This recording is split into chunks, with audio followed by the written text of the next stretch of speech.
welcome to The Buck Stops Here. That's right, I'm back for season 4, and this is episode 1. Now, a little bit about the history of The Buck Stops Here. I mean, I'm not a big, huge, famous dude. I don't ever plan on becoming that.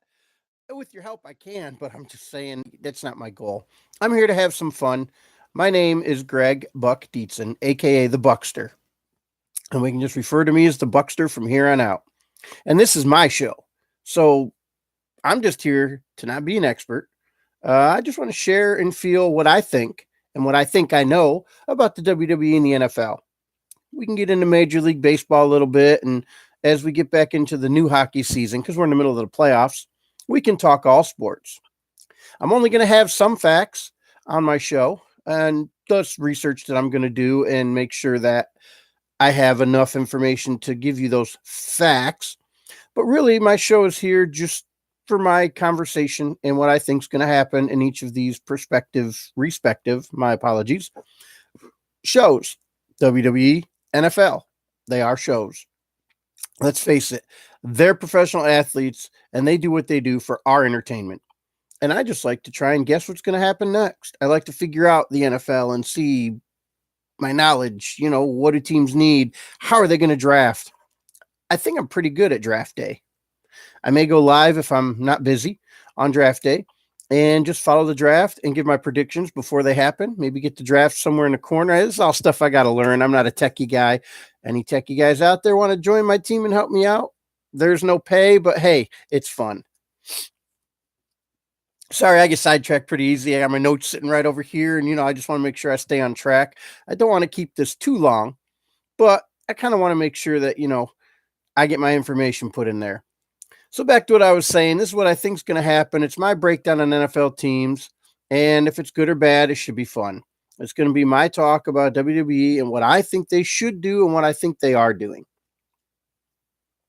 If you want to contact me, please contact me. I don't care if it's good news or bad news, or you hate me or you like me, or you think I'm an idiot, or you think I know everything. I want to hear from you. You can reach me on Twitter at Buck TBSH. That's a capital B-U-C-K. The U-C-K are not capital. Capital T, capital B, capital S, capital H. So that is at Buck TBSH. You can also email me at my Tabletop Baseball League. Our tabletop league is called the ABL, the American Baseball League, based here out of Binghamton, New York. Talk more about that another day. And that is ablsharks@gmail.com. So feel free to contact me either way. I'm going to post this show on some social media, and hopefully I'll get a little feedback, and maybe, people get me talking. I mean, controversy is fun, so don't be afraid to tell me I'm wrong, I'm way off track, or, hey, you thought that maybe this was going to be different. Feedback is good. It'll give me stuff to talk about. I'll bring up some tweets on my show and reply to them live. So really, I thank you very much. We're going to try and do a Saturday show weekly. If I get enough followers, maybe I'll do 2 a week. Who knows? Depends on how I feel. So let's get down to business. Like the NFL draft, it's like 2 weeks away. It's April 25th to the 27th, right? Thursday to Saturday. Well, as you can see, background, jacket, woo! I'm a Minnesota Viking fan. I bleed purple, man. What can I say? I love the Vikings. And, there's a lot of people, especially on the site that I'm on, that I'm going to post this on. So hello to you Vikes fans around the world. You're bashing Kirk Cousins. So we're going to get to that in just a couple minutes. I'm going to cover my top picks and needs. Of course, we're going to cover some of the Minnesota Vikings. So let's hit up on Kirk Cousins and all you people that are bashing him. Kirk Cousins was not the issue for the Vikings last year. The guy had 30 touchdowns and 10 interceptions. That's a pretty good year. He had almost 4,300 yards. I think that was top 10 in yardage. His QB rating was a 99.7. The guy had a really good season. There's one number that stands out, though. 40. I wish there were people watching so that I could have you tell me what that 40 is. It's sacks. That's top 10 for quarterbacks getting laid out on their butt. 10. If you're running for your life and you're Kirk Cousins, who's a pocket guy, how can you How can you be so successful? 30 touchdowns, 10 interceptions. His completion ratio was 70.1, the best of his career. And that's lying on his butt half the game. 40 sacks. What's that? You got 16 games? So that's 2.5 sacks a game? Come on, man. That's just ridiculous. Now, the top guy was 62. I feel bad for him, but we're talking about Minnesota. How do you prevent that? Offensive line. That's right. The offensive line is where we need to be. And it's not Kirk Cousins' fault. We kind of need to work D-line. I think I need some youth on the D-line. We also kind of really need to shore up our linebacking core. We did re-sign Anthony Barr, and I know a lot of guys on our Vikes fans around the world page don't think Anthony Barr was worth it. But he's been the most consistent linebacker on our team since he's come in. The least injury ridden.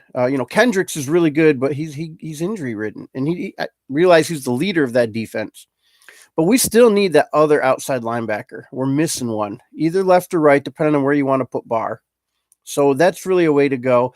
And if Xavier Rhodes can't get back to his play he was 2 years ago, because he was shut down 2 years ago when we had Keenum as our quarterback, and we had that unbelievable season where he shocked everybody. Rhodes shut down everybody. Last year, he struggled a little bit. So if Rhodes can't get back to where he was, we really need to start looking at another cornerback. Trey Waynes is a good one-on-one guy. He's not as good in zone. And we have, of course, one of the best safeties in football in Harrison Smith. But we don't have anybody that goes side by side with him either. So we really have to look and figure out what's next. So, hey, I got somebody listening to me, the Northerner. Well, thank you very much for being on the show and listening. Harrison Smith rocks. That's right. Thank you. I really appreciate you, giving me some comments and a little bit to talk about here. I'm not just talking all Vikings. So, little boy, how you doing? Thank you for joining me, Evan. Well, feel free to give me some input as I keep talking, and you're going to be a little behind when I hit WWE because I know you haven't been watching it for a while. We're going to get into our draft talk here in just a minute. Anyways, so we really need, defense would tighten up with Zim being able to focus on that because we have all this offensive help now coming in to help the team offensively as far as coaching goes. That being said, I really think we get an O-line and we're going to be ready to rock and roll. We're looking at top 10 draft picks. I'm just going to go through the top 10. I don't have time to cover the whole draft. But you've got Cardinals, Niners, Jets, Raiders, Bucks, Giants, Jags, Lions, Bills, and Broncos. Those are your top 10. Now, there's a few teams that need quarterbacks in that top 10. And I think even though people say Arizona doesn't need to go quarterback, I think Kyler Murray is going to go number one. How do you not draft Kyler Murray as the number one pick in the NFL? He came out of nowhere from a backup from, in Oklahoma where he backed up, and I'm drawing a blank. Browns QB now. Wow, Lord help me. But he was a backup there, and he just walked in and took over as a starter after he went to the NFL. And I'm going to get his name for you when it comes to me. I'm just, it's, you're talking and you just lose track of Baker Mayfield. So he backed up Baker Mayfield. See, those are the little things when you go live. You got to have more notes. So it's all good. That's why we shoot from the hip here on the Buck Stops here. So I think Murray's stepping in with Arizona starter, and they can move Rosen. Yeah, there's a team that would take Rosen either as a backup or to develop him. Murray's probably a day one starter if he comes in. San Francisco's got the number 2 pick. And here's what I think happens. The Giants have 2 first-round picks from getting rid of Odell Beckham Jr., and they need a quarterback. Eli's 38. He's up and down. They do need some offensive line now, don't get me wrong. So if this trade doesn't happen, the pick will be a little different. Excuse me there. Hang on one second.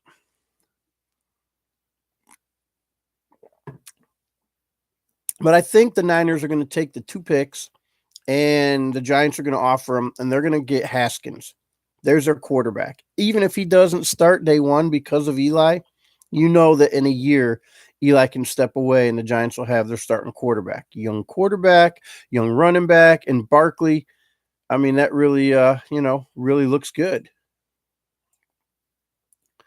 You should go on those radio shows. Yeah, I would love to go on a radio show, Evan. Maybe that's a long-term goal. Maybe I get in as an internship somewhere. But quit getting me sidetracked, young man. Um, So the Jets, they really need an offensive tackle or a pass rusher. But I think if Nick Bosa's available, which he should be, he goes number 3 to the Jets. And I'm telling you, the Jets are going to give, I hate saying this, man, the Jets are going to give a run to the New England Patriots this year. I mean, they just picked up uh, Le'Veon Bell. And if they get Bosa on their defense, I mean, they're looking good. Their defense is pretty solid, and I think they could make a run.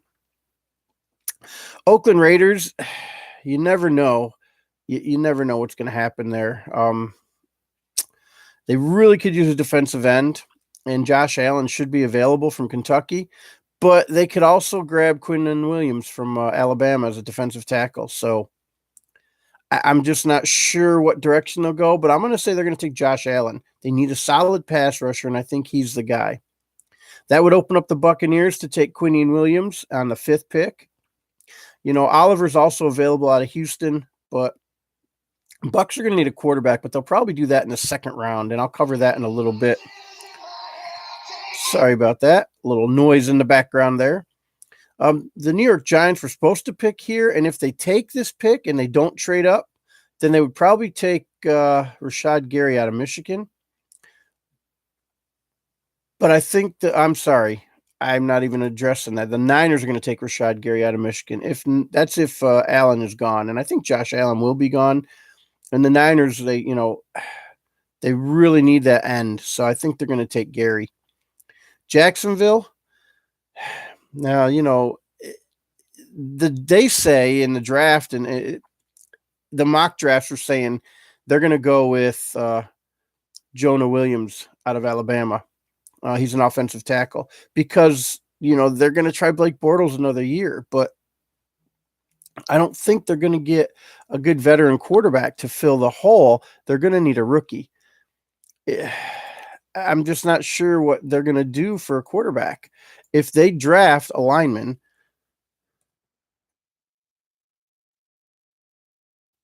they're going to rely on Nick Foles. I don't think Nick Foles is the guy. I didn't mean Bortles. I meant Foles. They just picked up Foles, and he had a great, 2-year run with the Eagles. Super Bowl MVP. But was that a fluke? So we're going to say for now, Jacksonville's going to take Williams and tackle to protect, to protect their newly acquired quarterback in Nick Foles. Foles is more of a guy that, he comes off the bench and he's just incredible. He's got all the knowledge in his head. He's talking the other quarterback through the game, so he knows what's going on. I don't know if he's the guy that can carry the whole team, and we'll find out this year with Jacksonville, because I really think an offensive tackle and a strong quarterback's all they need. But I really think Jacksonville still needs to draft a quarterback here. The Lions are going to go with Brian Burns from Florida State. The Bills are going to go offensive line, and they will probably take Ford, and he's from Oklahoma. I'm just not sure if Cody Ford's the guy to fill the spot. I'm big on Greg Little, and I kind of hope nobody takes him because I need him to fall to Minnesota because we really need offensive line. And I think Greg Little is one of the best offensive linemen in the draft. He's out of Ole Miss, if I'm not mistaken.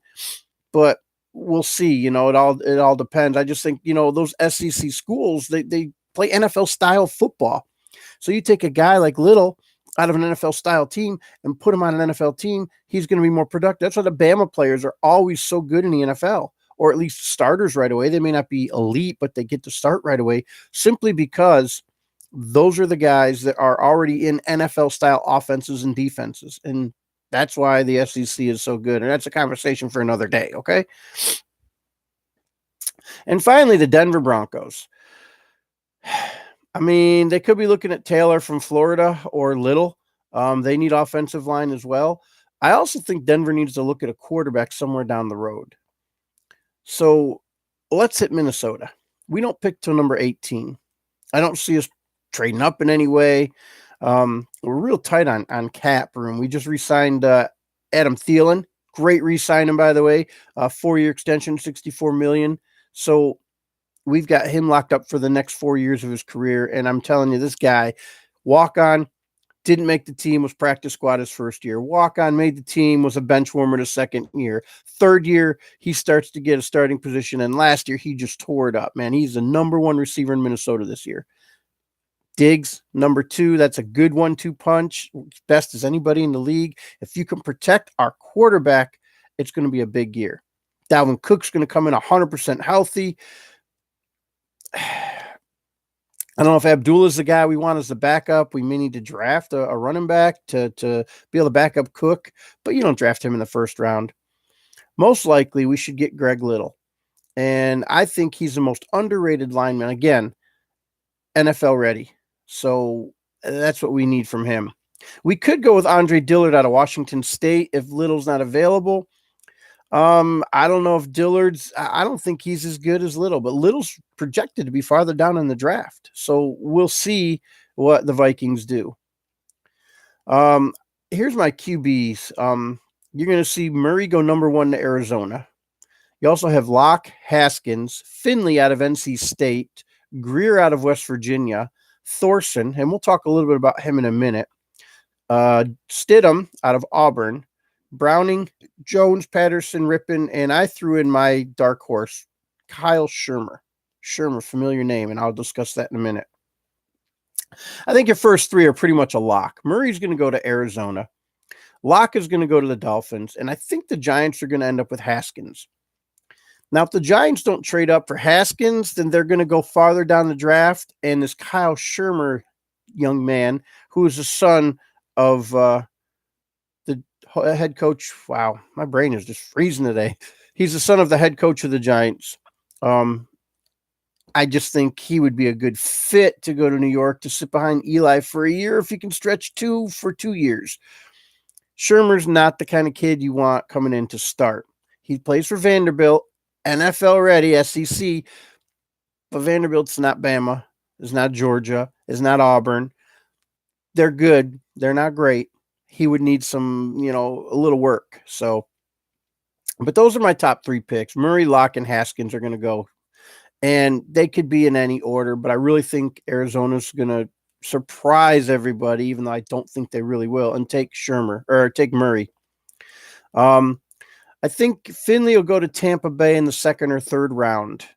And again, Tampa Bay's not sure they're sold on Jameis Winston yet. He's up and down, so they may take a quarterback.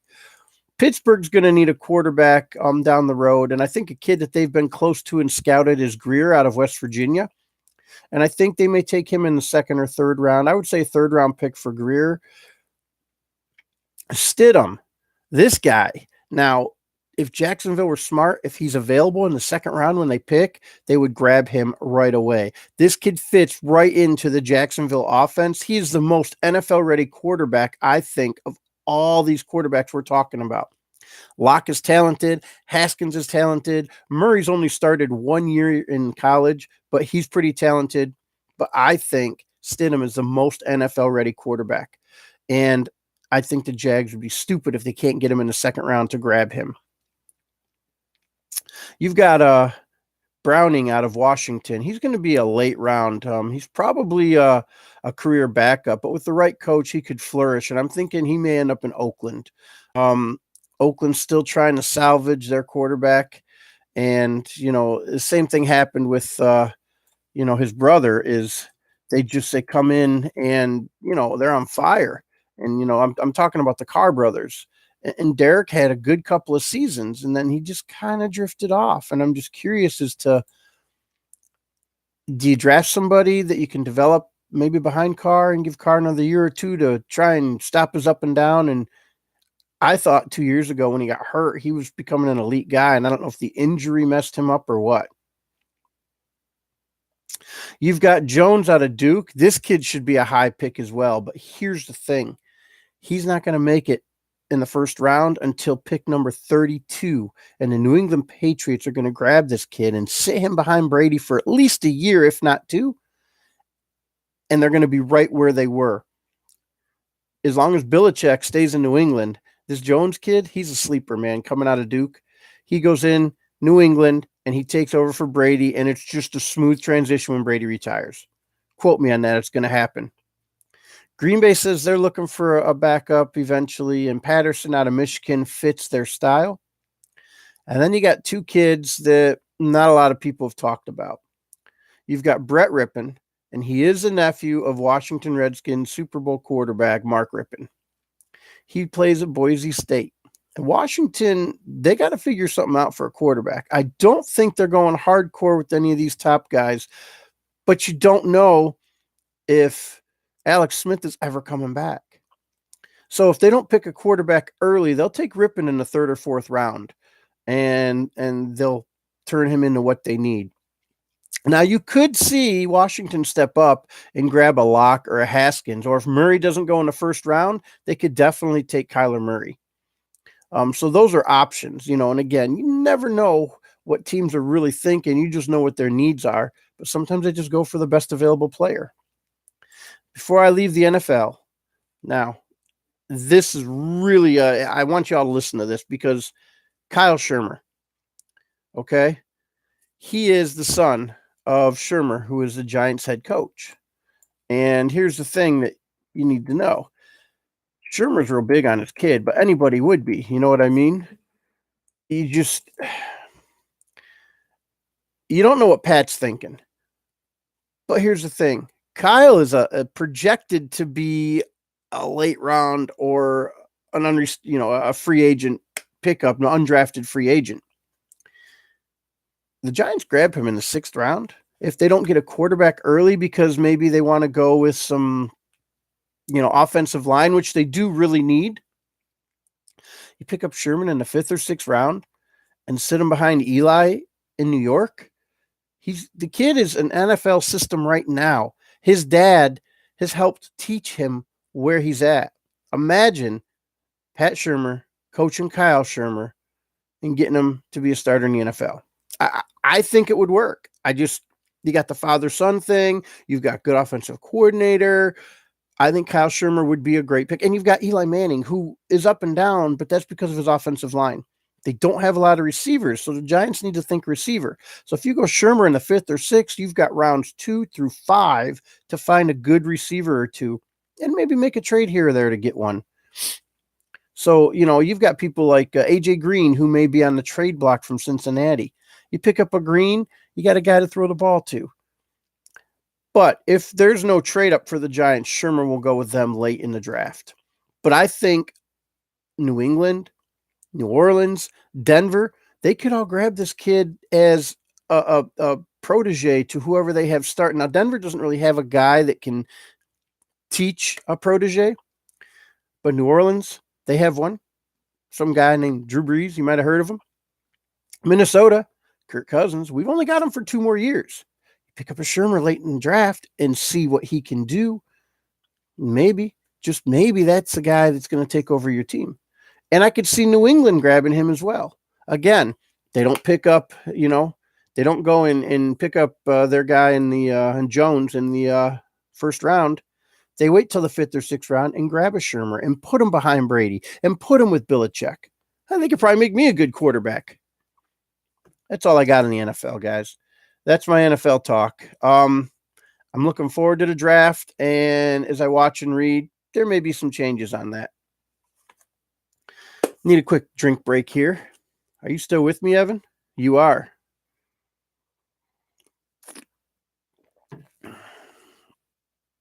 The Northerner. So you've changed your name, huh?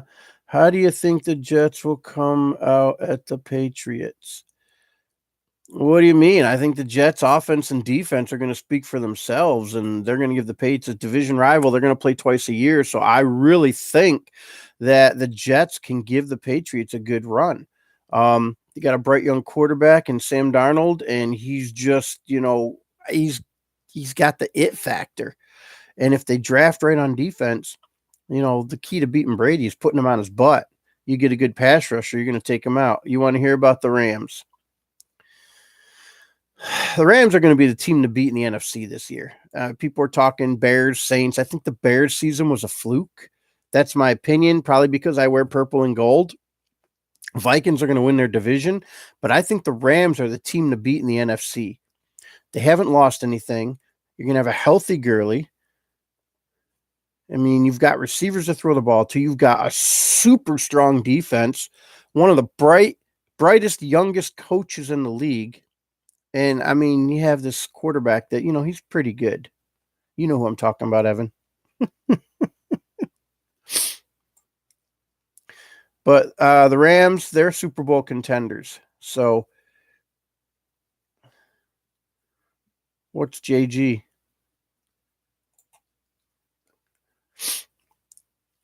But we need to talk some WWE. I know who Jared Goff is. I'm giving you a hard time. That's why I wasn't naming them, because you're listening live. Did this notify you that I was live? That's kind of cool. So if I have followers, they would know that I'm live right now. I should probably do more of this.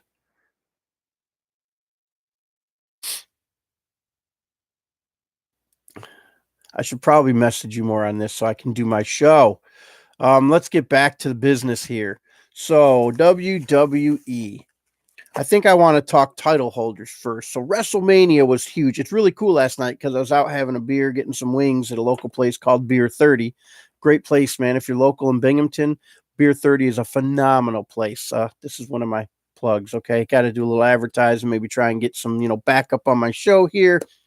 But I mean, they're open till 2 a.m. on Friday and Saturday. They do karaoke on Friday nights. After they do trivia, they have quick draw there. And just really good people stopped by. And I ran into two kids that were sitting at the bar, and one had a wrestling shirt on. I said something. They were at WrestleMania this weekend. And they went to Monday Night Raw. And it was pretty cool seeing some of the pictures from them being there.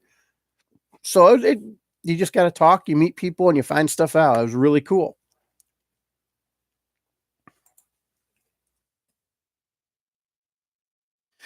So, yeah, I'm sorry. I'm just doing a quick type in here. I'm learning to multitask on this show. So Kofi Kingston is the new WWE champion. He beat Daniel Bryan, and you kind of saw that coming, and you knew it was coming. It was a great match. I mean, these two are great in the ring, and really, when I'm watching wrestling, that's what I'm looking for. I'm looking for people that are good in the ring. They're good together, and Kofi and Bryan are great together in the ring. They put on an awesome match. Your new Universal Champion is Seth Rollins. And I guess I should have seen it coming the way it did. Brock Lesnar started out, messed him up, got his F5 in, but it did all before the match started. And then, of course, Seth had the opportunity to take advantage with a low blow, which is bad, but I mean, it's part of the game. It's part of how they set up a storyline. And the Rollins match was pretty disappointing because it was so short. But if you watch, Brock Lesnar doesn't lose long matches. I think the only long match he's ever lost was to Roman Reigns. That being said, once the match officially started and Seth got the low blow in, 3 curb stomps later, he's the new Universal Champion. A little bit on Brock. I don't know his contract situation. I believe he signs 3 months at a time. He lost his title. I don't know if he's moving back to MMA before he fully retires. Brock's up there in age. He's got to be 40, 42. I mean, he's been around for a minute. I might be a little high on his age. Maybe he's 38, but he's getting there. He doesn't take a lot of abuse because of how he wrestles, but he's taken some in the MMA. Now, he may be going back. He may be back at full strength from his diverticulitis. Sorry, I'm not a medical guy. He had that intestinal disease that really messed him up, and that's really why he lost his MMA, because look, more Vikings. He can't get away with that, huh? Can't get away from that. I know I make some mistakes. I try and correct myself. That's part of the game. Deal with it. So I'm not sure what Brock is doing. Raw has a new women's champ. Oh, and so does SmackDown. And hey, it's the same person. It's the man. That's right, Becky Lynch. And you saw it coming months and months and months. I just don't know why they put Charlotte in the match. And I think Ronda hurt her hand. We're going around. Ronda's injured. She broke her hand, her pinky. Rumors are she'll be off the air for a little while. Um, I'm not sure of her contract info either. I don't know if they're. I think she signed a 1-year deal, and so they're probably working that out. They're going to have a Ronda Rousey special year one coming on the WWE Network. WWE Network, $9.99 a month. All your pay-per-views are included in that. I mean, how can you not? I remember back in the day, I'd pay like, $69.95 for one pay-per-view. And here for $120 a year, you're getting at least 12 pay-per-views. That's only $10 a pay-per-view. That's phenomenal. And you get other things, shows like Table for Three and Ride Along. You've got WWE Chronicles of different wrestlers and their careers to date or their careers to end of date. You can watch anything from the WWE library, all past pay-per-views, some past key matches. This is all for $9.99 a month, and your first month is absolutely free. Money in the Bank's coming up. You get Money in the Bank for free your first month if you sign up today. So go to WWE.com and sign up for your free 1 month of WWE Network, and then it's only $9.99 a month after that. Hey, that was a pretty good plug, and that was all like just off the top of my head. Just saying. We were talking about Ronda Rousey possibly being off the air for a little while. Your Intercontinental Champion is Finn Balor.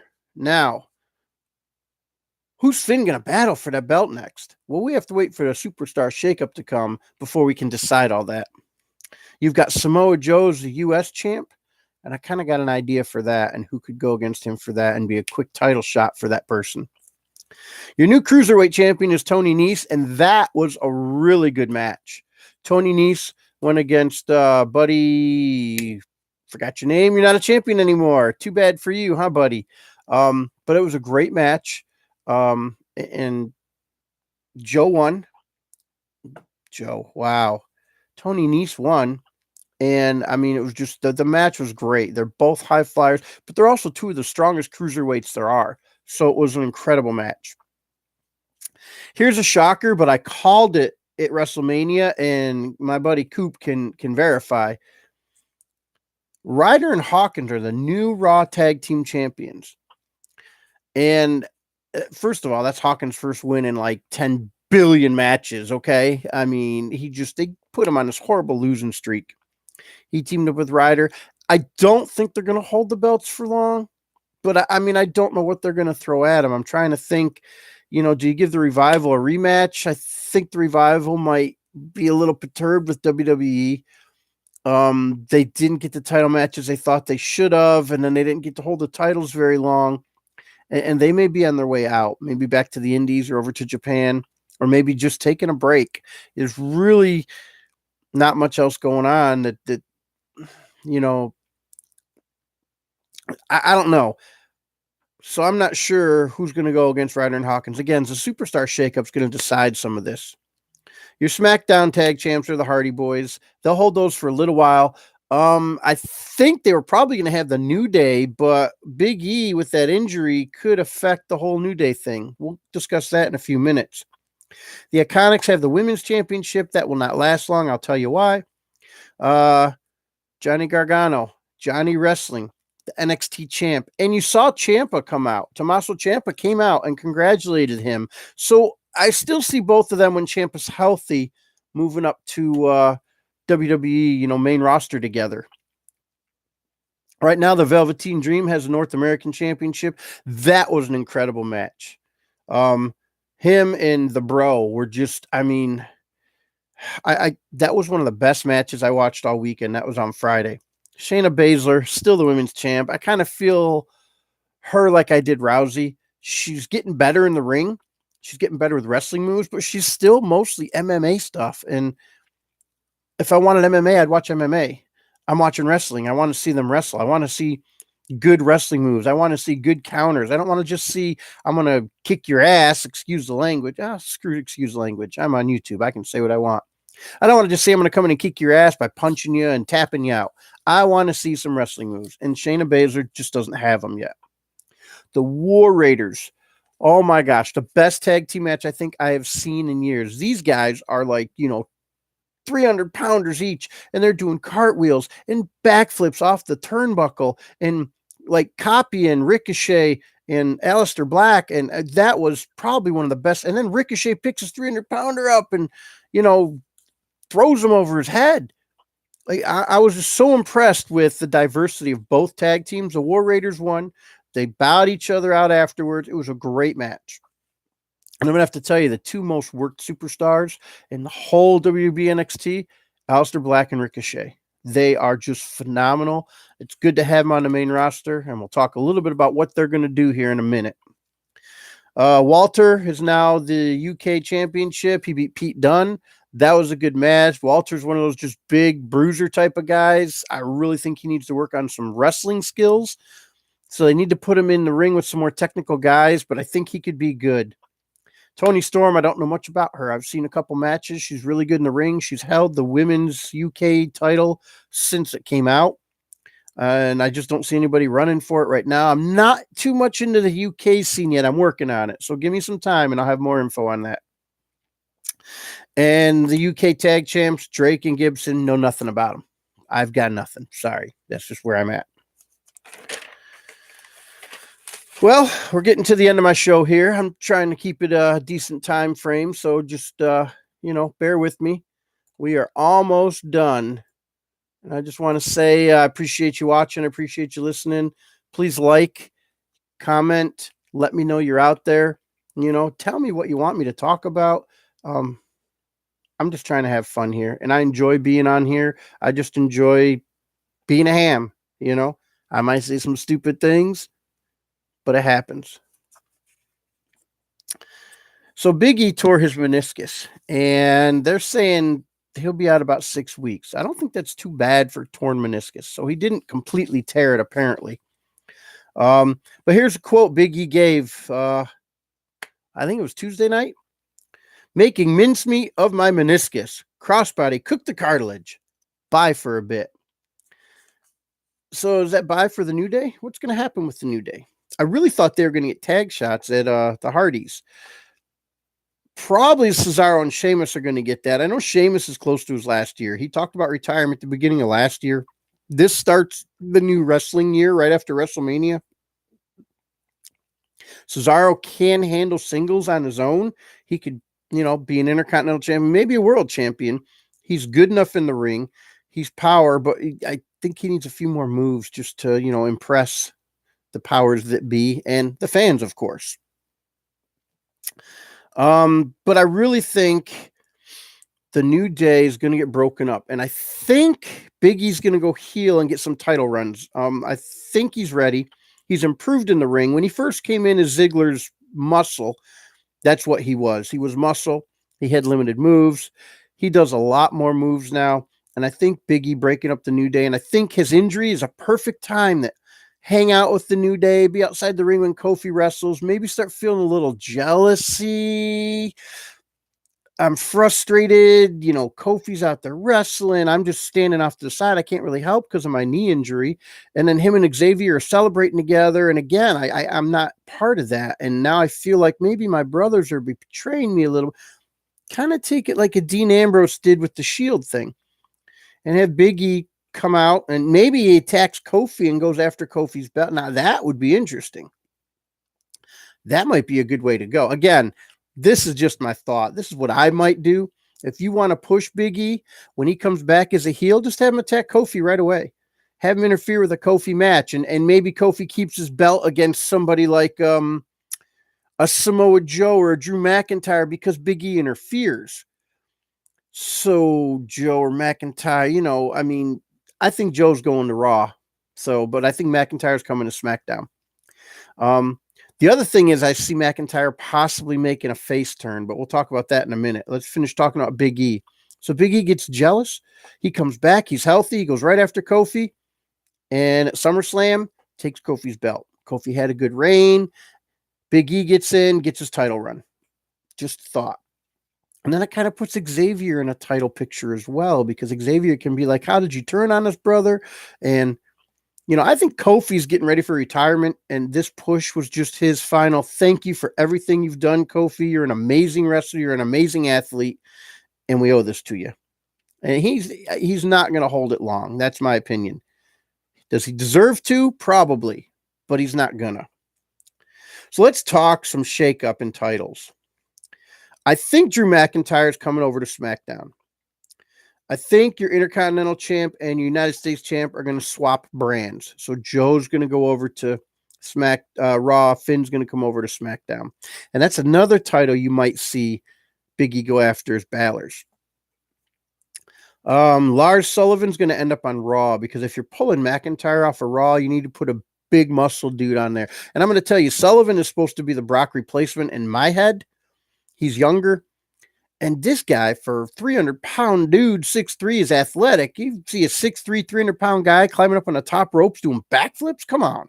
Now, that's amazing. And he's a strong dude. So we'll see where Sullivan goes from here. Lacey Evans. Not sure what they're doing with her yet. They finally had her stop coming in and just doing the, hi, I'm Lacey Evans, and I'm a Southern Belle, and I'm going to fuck y'all up someday. Now, that had to go away quick. Attacking Becky Lynch right off the bat, I don't think she's earned a title shot. She couldn't win and didn't win a title in NXT. Why are you going to bring her up here and put her right after Becky? Now, Becky's not going to hold 2 titles forever. They're not going to let her. They're going to somehow split those up. So whichever show Lacey goes on, maybe somehow, some way, she wins a title from Becky just to get her over with the fans. So I could see her maybe sticking on the SmackDown brand and Becky moves to Raw. And then you have a Charlotte-Lacey battle. Charlotte becomes face again, and we'll see. I don't have the face heel switches until after the shakeup, and I'll cover that in my next show. Looks like I got about 3 minutes to finish up here. Bray Wyatt's going to return. He'll be a heel. He's a great heel. He's not a very good face. He's going to come back. Luke Harper, he's healthy. You may see maybe the Wyatts getting back together, especially now Daniel Bryan lost his title. So, I mean, I think bringing the Wyatt family back together would be a good thing. I liked it as the whole Wyatt family. Bray Wyatt was better with the power over Harper and Strowman, Harper and Rowan. The Bludgeon Brothers were a great tag team, and they could bring them back. There's so many things you can do. Harper versus Strowman could be a possibility. Strowman's going to be jumping over, I think, to the SmackDown brand. Not 100% sure, but I'd like to see a Strowman-McIntyre face-off. But if McIntyre flips face, I mean, like I think he's going to do. Again, let's wait for the shake-up. EC3, he'll end up on SmackDown. I don't think he's ready for Raw. And then Ricochet and Aleister Black. Aleister Black's going to be on Raw. His first shot is going to be, he's going to go after Samoa Joe and the United States Championship. And eventually, if not before, by SummerSlam, he'll have it. Ricochet will be in the Money in the Bank match. He will not win it, but he will be in the Money in the Bank match, and he will be a contender because of his high flying. You may see Aleister Black in there too. But I think Ricochet is going to end up on SmackDown. And I'm not sure who you put him in a rivalry with. Maybe, I mean, he go against anybody. So maybe Balor loses his belt to, I don't know. Maybe EC3 and Ricochet have a battle while they're there. I have to see how the shakeup turns out. Seth Rollins' next opponent will be determined after Tuesday. So will Kofi's, but I think you're going to see the Big E thing with Kofi Kingston. I think Samoa Joe's next opponent will be Aleister Black. And I think Becky will lose her belt on SmackDown to Lacey Evans. And that way Lacey and Charlotte can have their little feud. I'm not sure what they're doing with the Women's Tag Team Championship right now. The Iconics, I knew they were going to win it. They've been together longer than any girls on the shows. They're heels. So there's not a face tag team really, unless you decide to enter Beth Phoenix as a more of a full-time person. So that's where I'm at with that. More information next week after we see Raw and SmackDown. And you guys have anything you want me to talk about, email me, ablsharks@gmail.com, or hit me up on Twitter at BuckTBSH. The Buck stops here. My name is The Buckster, and I appreciate you watching my show. And I hope that I can pick up some more fans as I go and give me some more ideas of what you want to hear. And thank you very much. I'm just saying, Skol Vikings. Thank you. We'll see you next week on The Buck Stops Here.